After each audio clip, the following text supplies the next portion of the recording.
What's your thoughts on government cover-ups or covert societies attempting to control humanity? Do you believe in ancient astronauts, intergalactic communication, or extraterrestrial visitations? Ever had an experience with disembodied spirits or the paranormal universe? Are these subjects fact or fiction? Each week, Tony and Eddie explore these unbelievable realities and beyond. Exclusively on Truth Be Told.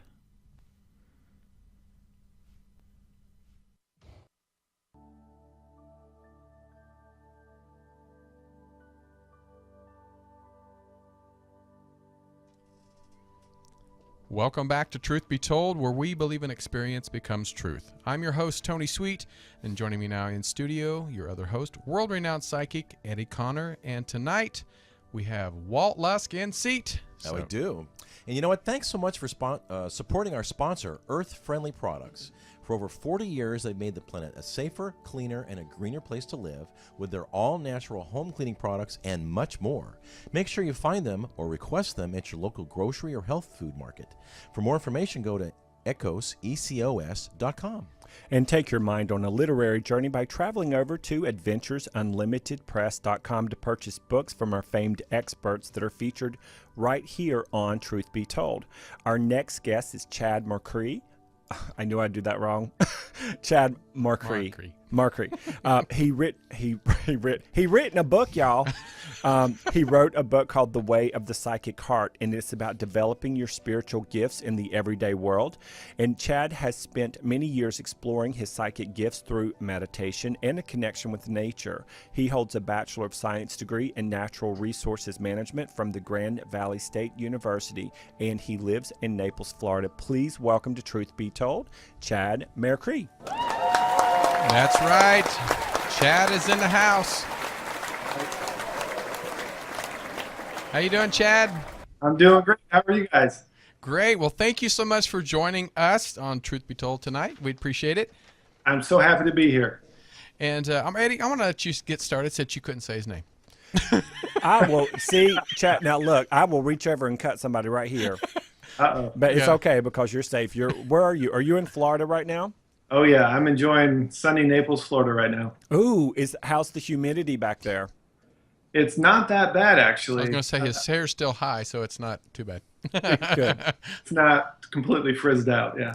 Yeah, I'm from the South. I know about that humidity and the hair stuff. I'm sure you do. So tell us a little bit about your book and what inspired you to write it. And what inspired you to write The Way of the Psychic Heart, especially since you're a guy and you are probably one of the few men in the spiritual or the metaphysical movement.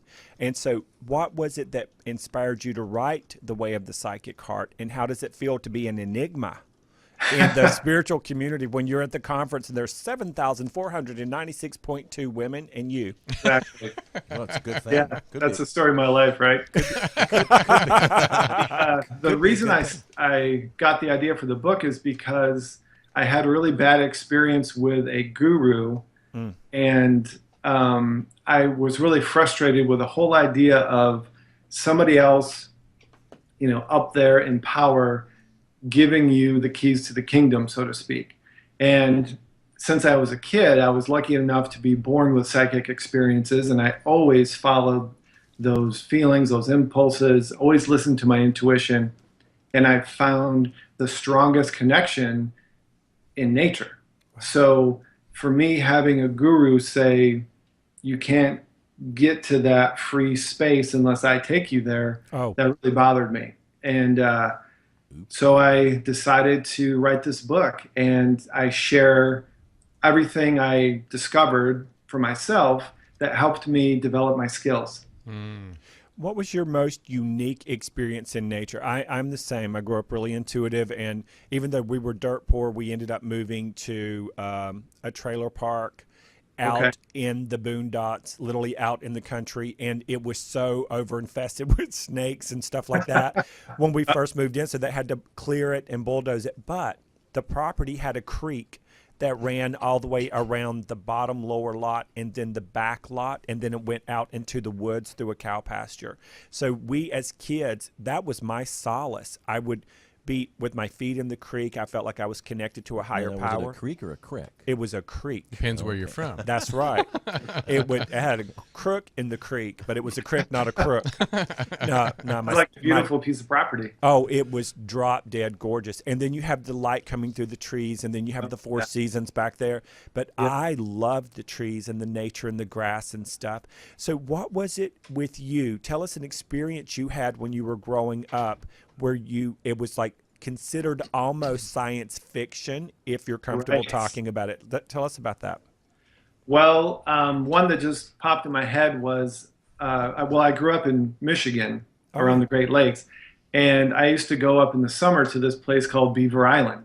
And Beaver Island is like many islands, and to me, I've always found them to be very magical and special places. So I was going up there for a weekend camping trip by myself. And, well, I would go up by myself, and then I'd meet all these spirits in the woods type of thing. So I was walking through the forest, and I heard this woman's voice say hello. And this is the totally weird sci-fi fantasy part of it, but I turned, and it was this gigantic old birch tree. Oh. And so with my mind, I just said hello back. That kind of stuff happened to me all the time, so it was no big deal.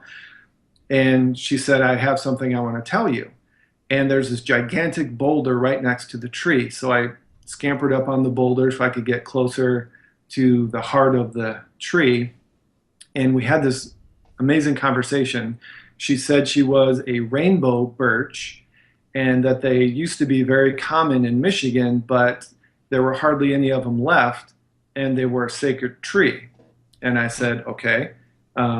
And she said, take some of my bark to this woman I had met for like 3 minutes I was working at the Frederick Marr Botanic Gardens at the time. And there was this woman teaching a class there to kids. And I had to help show her where this classroom was where she needed to teach. I didn't know anything about her. She was Native American, and that's all I knew.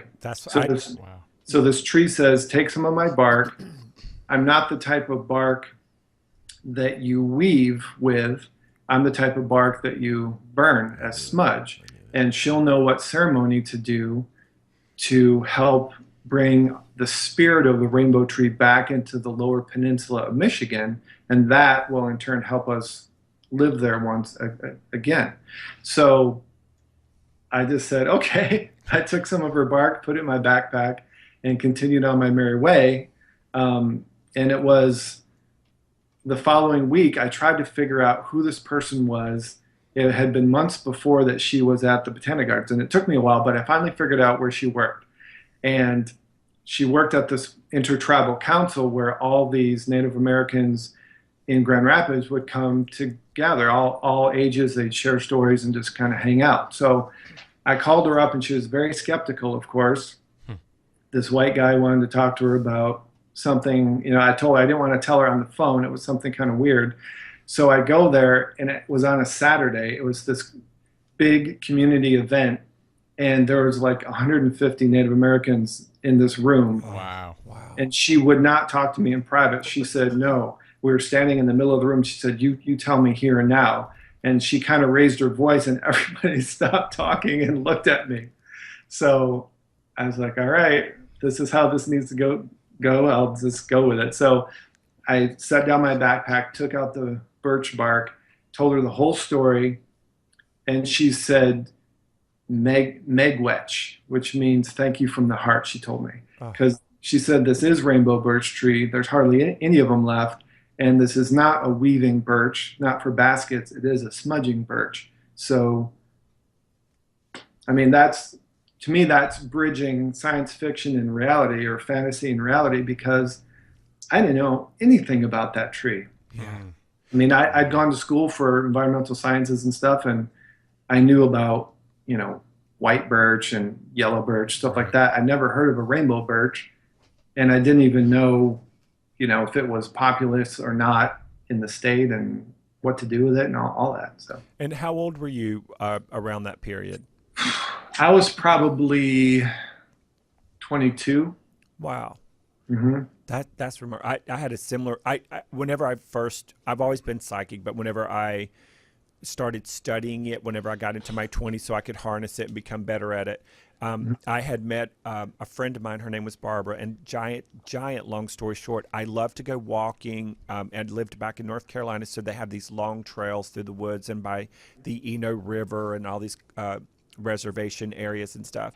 And I was walking out, and there was I kept hearing something speak to me, and I kept looking around. Nobody was there. And it turned out to be a redbud tree, but I didn't know that at the time. And so I went to my car, got my sketch pad, went back and sat there and sketched this tree while it was talking to me. And then I jotted down notes of what it said. And at the very last thing it said was, give this to Barbara. And I was like, okay, now she's going to think I'm crazy. And I literally thought that thought. And then the tree said, take 2 leaves from me, because the leaves were shaped like hearts. And so now I've sketched it, and I put 2 leaves in it, and I did all the thing. And I took it to Barbara, and she started weeping. She said she lived in Syracuse, New York, and it's very cloudy there and overcast, and it's kind of depressing. She said she fell in love with the tree there in the middle of Syracuse where she lived. She had never seen a tree like it before, and she would privately sneak out when nobody was there, sometimes in the middle of the night, and go and sit by this tree that was planted in a sidewalk and talk to it. And then somebody said it was not indigenous of that area or whatever. And the last night before she moved from Syracuse to Chapel Hill, North Carolina, the tree said, I will give you a message to prove to you you've moved in the right place. And then here comes strange dude here, handing her an artist pad with this beautiful red bud tree on it, and she's just sobbing. And then there's the leaves, and there's the messages from her. But that's what I love about the way of the psychic heart. It's not even about stepping outside of the normal or stepping outside of the box. What you're talking about is the way it always was. Right. And That's right. And Being you psychic is completely normal. It's like being good in math, being athletic, or being whatever kind of talent people are born with. We can all learn to be more athletic. We can all learn to be more emotionally present, or more creative, or more mathematically adept, or we can learn to be more psychic. It's just normal. We're all supposed to be this way. Well, I think society, especially here in the Western world, has just squeezed it out and pushed it out because they can't control it. At least in the media, that's how it's portrayed. Well when I said. talk to individual people, everybody says they've had a weird experience of some sort. Sure. And do you know who Michael J. Rhodes is? I don't. He wrote a few books back in the day. One was called, I think, A Journey into Nature. I think he has 3 or 4 of them. And one of the things he talks about, I think, is Pan, the god Pan. And I was like just bipping out through the Eno River, going down the trails and stuff like that. And I looked up, and there is Pan standing on these big boulders, just looking through the trees at me. And I'm like, what the? But at the same time, it wasn't weird. It wasn't scary. And he probably stayed there 20 seconds, no more than 30, and then didn't go poof away, just sort of gently faded back into the woods. Yep. And have you thought about, in your spare time, because you obviously got another book we're going to talk about in just a moment, have you thought about writing like these stories, Chad, in a book to share? Because I think here, I'm just going to be blunt about something. Can I just totally be psychic and blunt for a minute? Sure. Okay, you're a really good looking guy. So, and you're obviously heterosexual. Hey, Amy. And where I'm going with you on this is there's not a lot of guys that are packaged the way you are in the spiritual movement that are talking about this subject matter in such a sensitive, grounded, loving way. And I feel like part of your mission statement is to I think you in this movement will also start bringing some other guys into the movement too. Were you somewhat athletic and stuff when you were growing up? Yeah, not so much sporty as much as martial arts. I've always loved Kung Fu, Tai Chi, stuff like that. So I've always been kind of a solo guy. You were kind of a heart elite. Well, that's what I would prefer, is to go for long hikes in the woods and climb trees and stuff. That was way more fun to me than being in a city in a gym playing basketball. Even though basketball is fun, it's just I'd rather be outside. Yeah, it's like that's where your heart is. And I just thought you were going to say earlier when you were talking about the rainbow birch that you turned around, it was going to be the spirit of a Native American woman. And I thought, well, shoot, it was a tree. And then you went, there she is. So That happened to me in New Mexico. I was climbing these rocks in the desert, and I came up this ledge. I was with a Mohican woman and a Ojibwe woman. We were two grandmothers. We were hiking through the forest, and I was in this wide open flat piece of dirt. It almost looked like a road, and hovering maybe, I don't know, 6-8 inches above the ground was this Native American woman in a white deerskin outfit, looking very kind of nervous. She had her hands together. She kept messing with her fingers, and she was looking around. And so I said, "Hey, what's going on? Is anything wrong?" And she said, "Where's the water? Where's the water?" And I looked down and I realized I was standing in a riverbed. I had just come up over where a waterfall used to be. And this was like a water spirit woman who was kind of out of place because there's no more water there for her to be in. Wow. wow. And how old you were when this happened?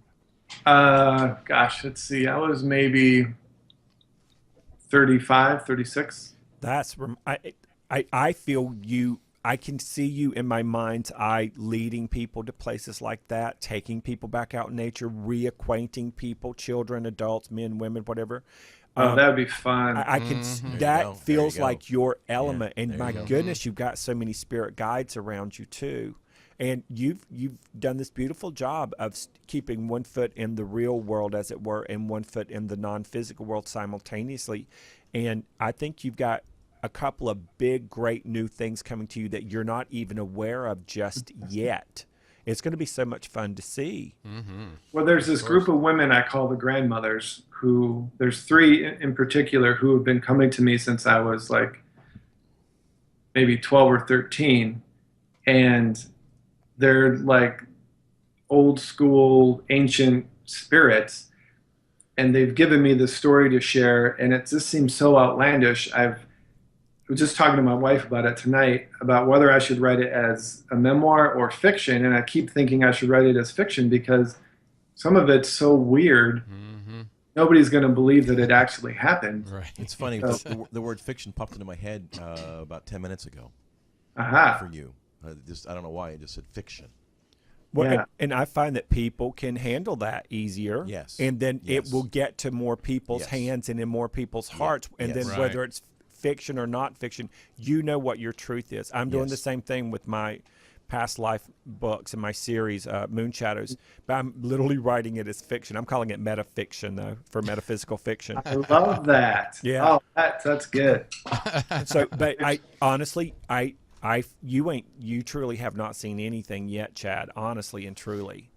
You ain't seen nothing yet. I know. So tell us what we're going to get from the way of the psychic heart. Now, the subtitle is Developing Your Spiritual Gifts in the Everyday World.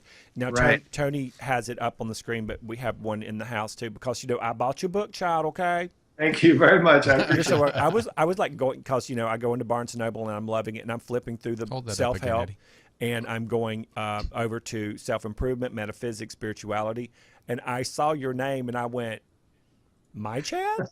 Yeah, Because I know you through Amy Lee, obviously. that's right. And I had to, and I was like, what? And then I pulled it off the shelf, and I got this maybe 3, 4, it could have even been longer. It could have been around November, December of last year. But I've had it in my little book closet of the books I will read when I get a chance Sure. to. But tell us what we're going to get from it for the novice person wanting to tiptoe into their heart chakra and their intuition, and Yeah. the people who are well versed in what chakras and psychic energy is. Sure.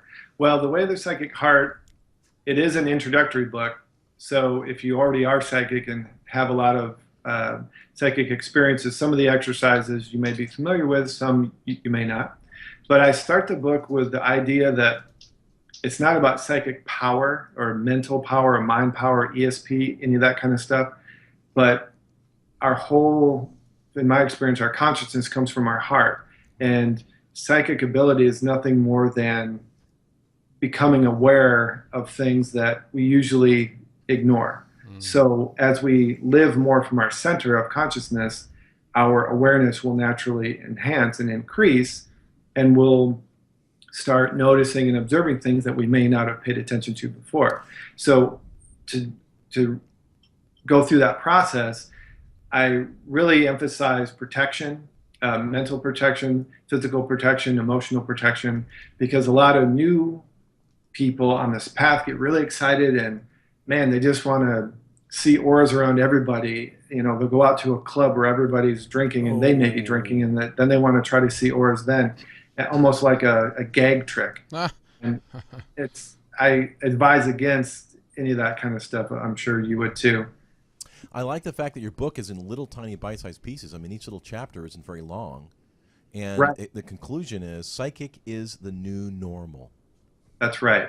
I love Everybody's born with abilities, and I Yes. think a lot of us just shut it down as we get older. I think that's just wonderful. I just think how through the generations, how what psychic is really called now was so different, because the intuition. I mean, that didn't ever scare anybody back then. And then for a while, psychics, it's the devil, that's evil. But that's what intuition is. It's really Right, just- exactly. And people use it all the time. And a lot of it's unconscious. So there's these 3 pillars I talk about in the book: developing awareness, learning to see auras, and honing our intuition in that order, because one helps feed the next thing. It's interesting. From a Virginian perspective, I say, folks, it's a 3-step process as well. First, you have to be aware of it. Then you have to hear it. And then lastly, you have to actually act upon it. I mean, how many people have we said to ourselves, gosh, I knew that was going to happen, right? Very similar, yeah. And it's obviously a little hindsight at that point, but, okay, you gotta hone it in, fine tune it. And I think that really is, we were talking earlier about athletes. I was an athlete. I was an All-American in college, state champion in high school. And I think really the visualization of what I wanted is really what we're talking about. You're visualizing what you want, and so really that's your prediction of what, and hopefully you'll succeed at. Exactly. Congratulations on your sports career. Well, that's been a while ago, but thank you. But in sports and in business and in spiritual matters, there's a lot of similar phrases. You got to put your mind to it. You have to focus on what you want. Think with the end in mind. Right. You have to be present. You have to be grounded in order for this to happen.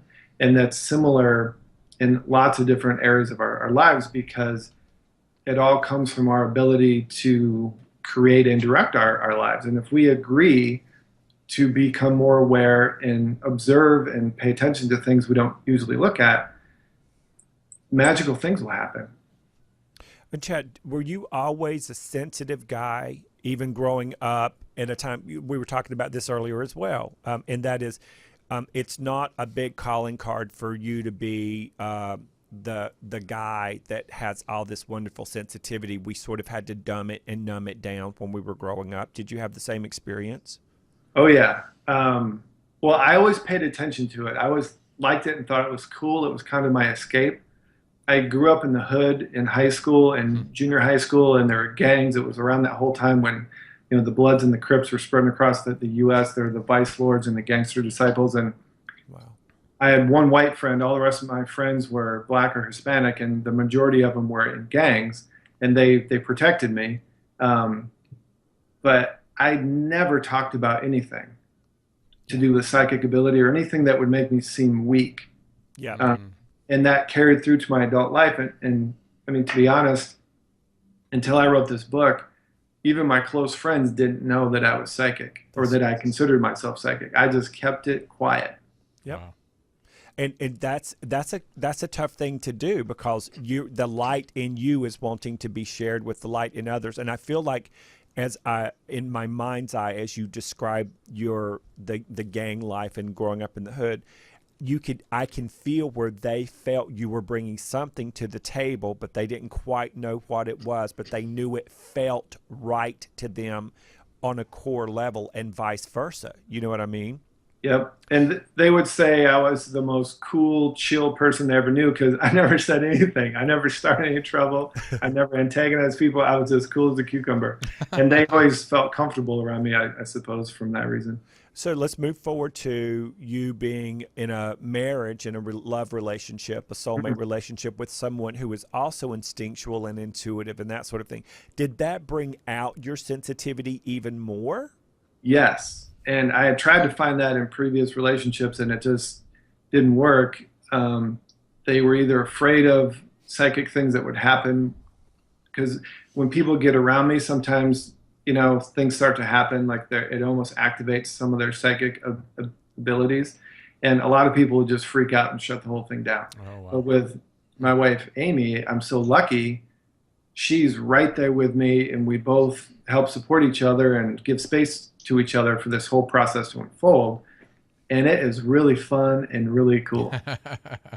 Well, kudos to finding your soulmate and your soul match. I know. And that you're sort of like the bookend versions of each other. The joke here, whenever we meet someone like you, is like you're Elvis Presley and she's Anne Margaret. And we would say the young, cute Elvis and the young, cute Anne, by the way, because now, you know, Anne's like, what, 109? Yeah. Yeah. Elvis is dead. Yeah, and Elvis is dead. Yeah. There's no such thing as death. Supposedly he's dead. And so how can listeners get in touch with you online? What are your, and please say your last name for us because, you know, we're very slow here at ubmradio.com. It's Mercree. Mercree. Yeah, Mercree. After we got married, we decided to come up with a new last name for each other. And I mean, for our relationship. So Mercree means heart of the beloved. Oh. Cree means heart in a lot of different languages. And Mer is like the ocean, the world, the mother, that whole type of thing. So. What, that is so cool. Did you guys do that? Like, did you incorporate that into your vows on your wedding day or something? No, we didn't. It took a year and a half to change our names and go through that whole process. But I think it was even after we got married, we decided what our last name was going to be. Wow. That just puts so much more energy and light into it when you describe it that way. Wow. So how can we get in touch with you? How can listeners start following you? Well, I've got my website, chadmercree.com. I have a blog on there. And that's the main way, I suppose. You can find me on Facebook, Chad Mercree. And those are the two main ways. I'm still a little low key about all of this in terms of since I'm not really pro teachers because I've had so many bad experiences with gurus and stuff. Mm-hmm. I really am excited to help people learn how to answer their own questions and find out their own truth through these techniques in the book. And I will answer anybody's question. I'm happy to talk to people, so you can reach me through my website. Send me an email or a note, and I'll answer. I know, and I can vouch for you because I sent you a note, and within X number of minutes, you responded back. Yeah. and thank goodness you did because we talked yesterday? Was it yesterday?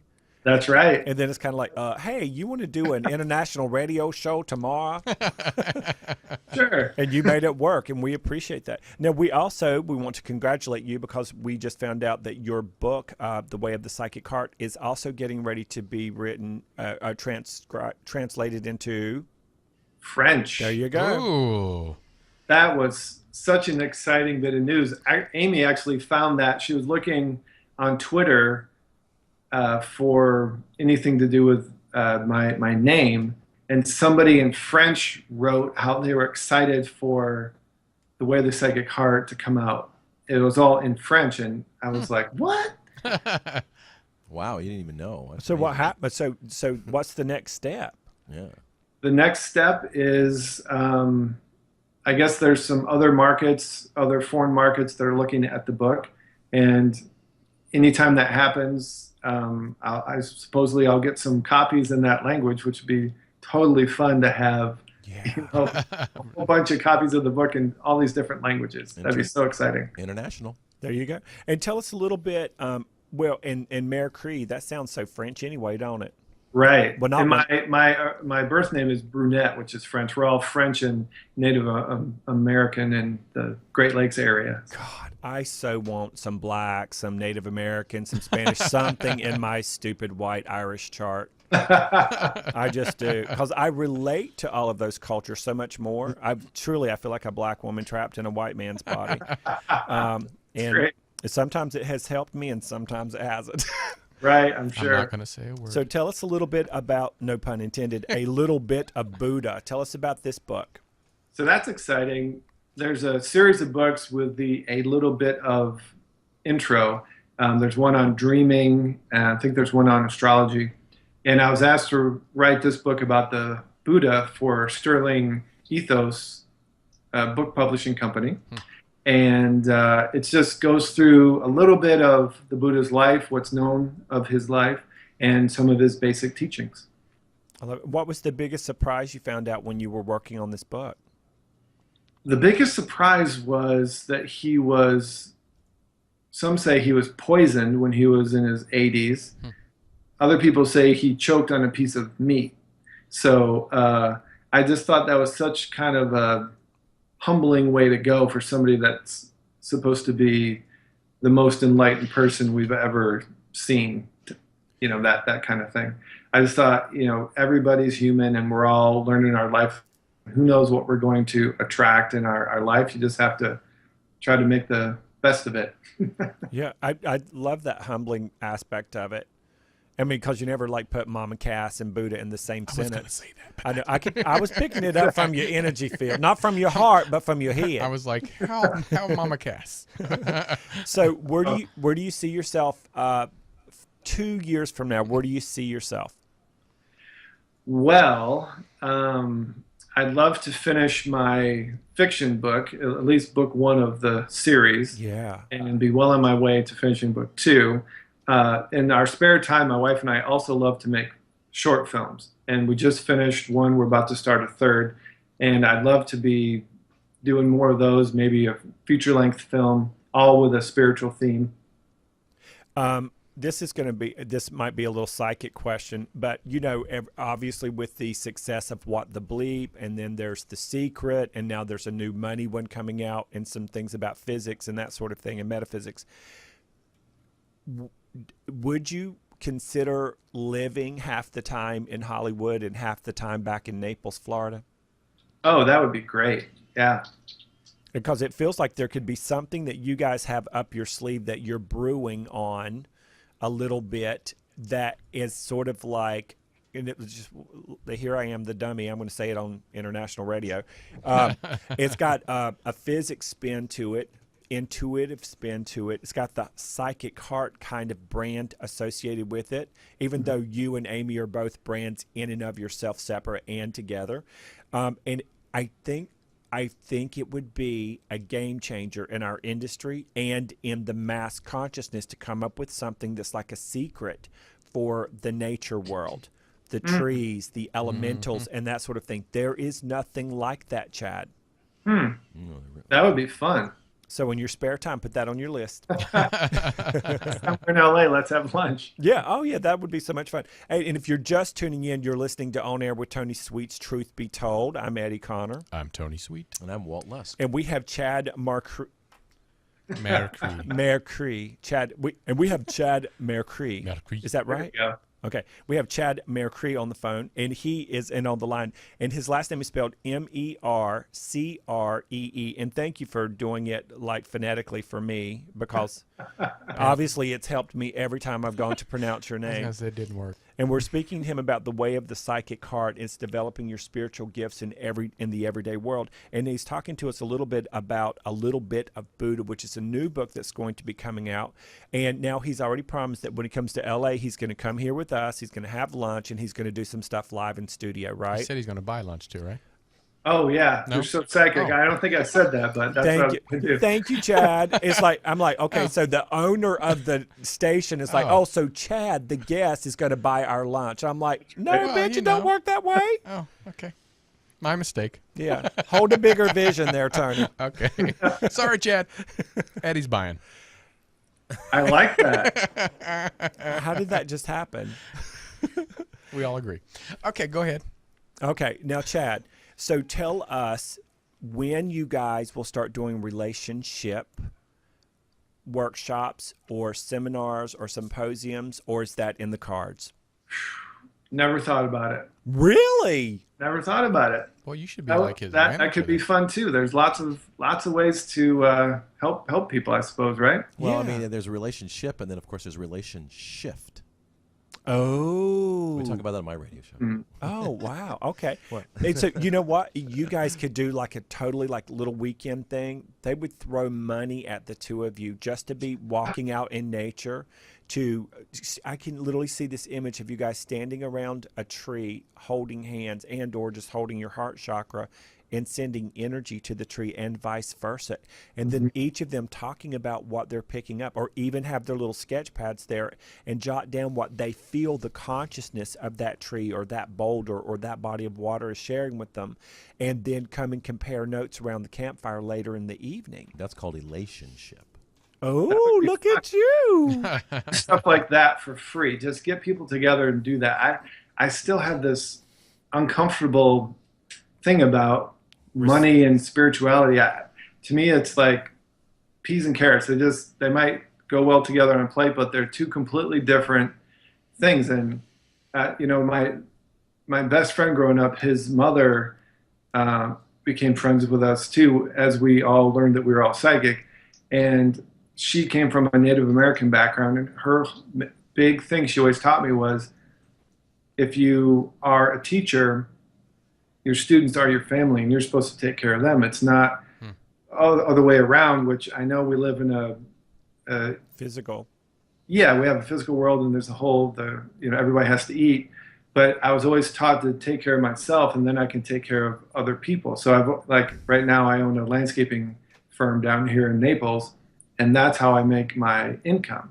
There's the other stuff I like to just share. Well, you have to remember, Chad, that when the student is ready, the teacher will appear. Right.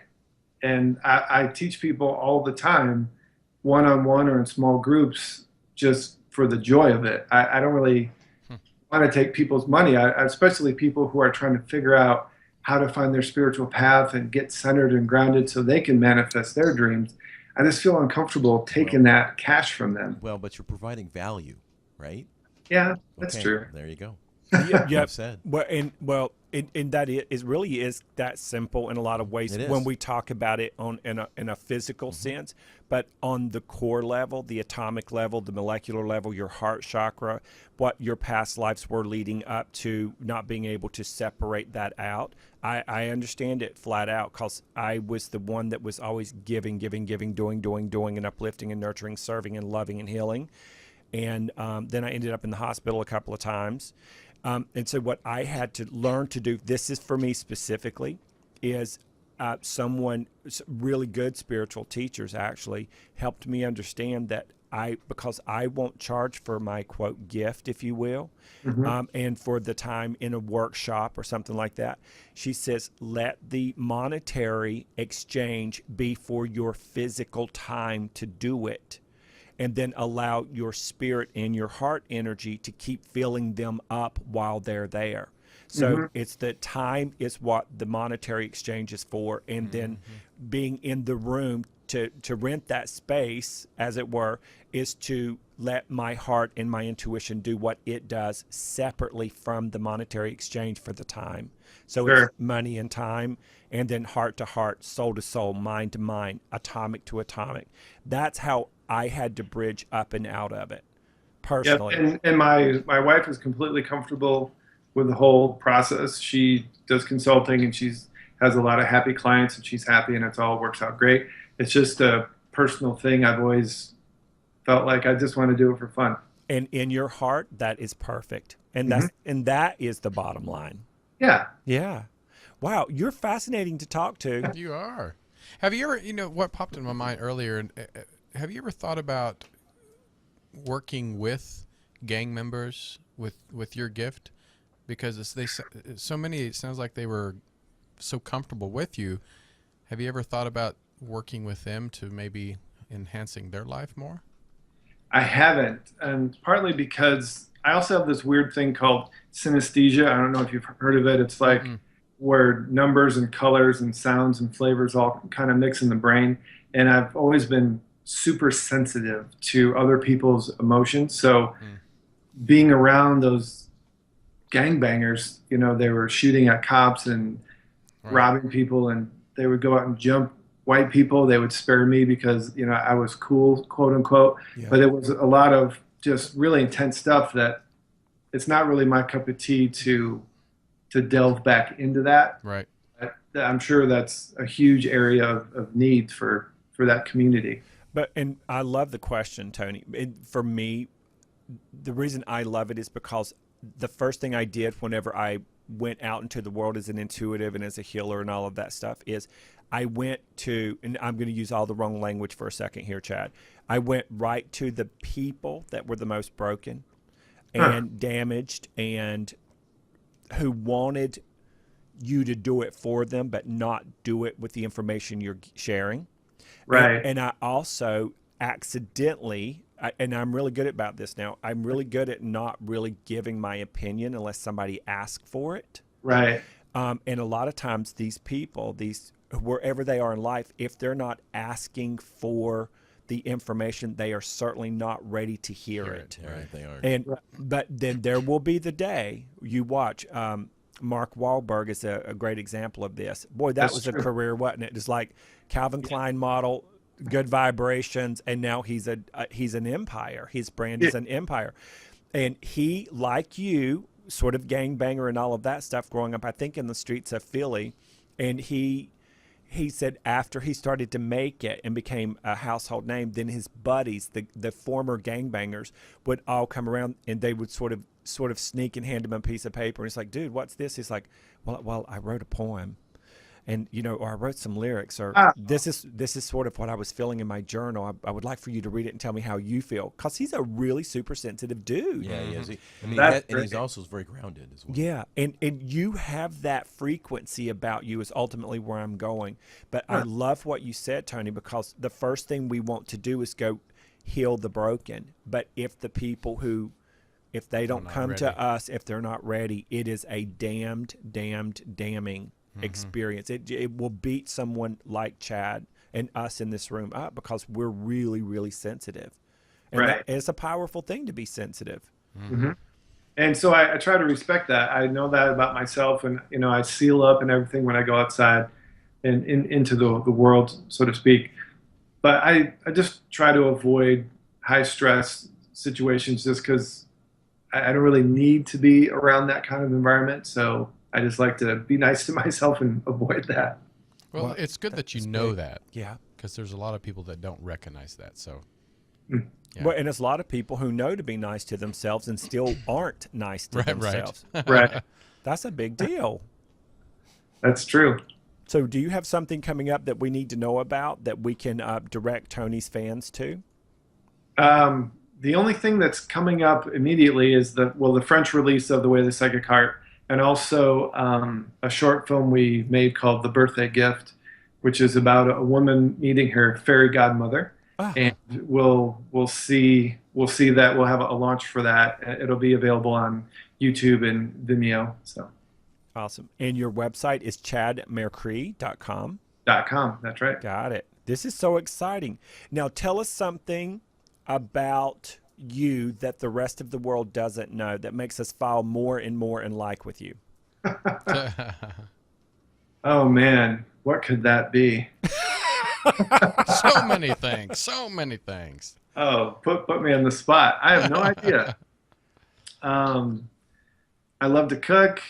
I love martial arts. I love animals and babies. Oh. That's actually adorable. Right. So It really is. Yeah. So what does your heart tell you first thing in the morning, and what's the last thing it tells you before you fall asleep at night? Whenever night falls, spirit just pulls me away into the dreamland. So at night, it's just, I feel like I'm going home every night. I just go home and all my spirit friends come in. I feel like the sun kind of pushes all that away, and at night it really comes back for me. In the morning, I'm always happy to be alive. I'm always happy to be here, and I'm just excited to start my day. Wow. Great. Well, thank you so much, Chad. Chad is the author of The Way of the Psychic Heart, Developing Your Spiritual Gifts in the Everyday World. He also has another book called A Little Bit of Buddha, and you can find him online at chadmercree.com. And he spells his last name Mercree. And for people like me, he spells Chad, Chad. Thank you so much for having me on your show. It's such an honor. Thank you. Thank you. so much. We appreciate it. You're wonderful. And if you missed this episode halfway through, or what, even a little bit of it, you can watch this on YouTube, listen to it on TuneIn, Stitcher, and iTunes. Wow. So, We yeah, sound we're all everywhere. And we're working That's on wonderful. iHeartRadio. Yeah, we're working on iHeart, so I think we'll be there soon too. Oh, yes. All right. Well, thank you, Chad, so much for taking the time out and giving us that 50 minutes. So appreciate it. Yeah, that was Thank you wonderful. so much. All right. Talk to you soon. Blessings. Take care. See you. All right. See ya. Bye. All right. Well, what we're going to do is I think we're going to take a quick break. And then when we come back, we are going to unlock the universe within. So don't go anywhere. We are Truth Be Told with Tony Sweet. Eddie Connor. Walt Lusk. And we'll be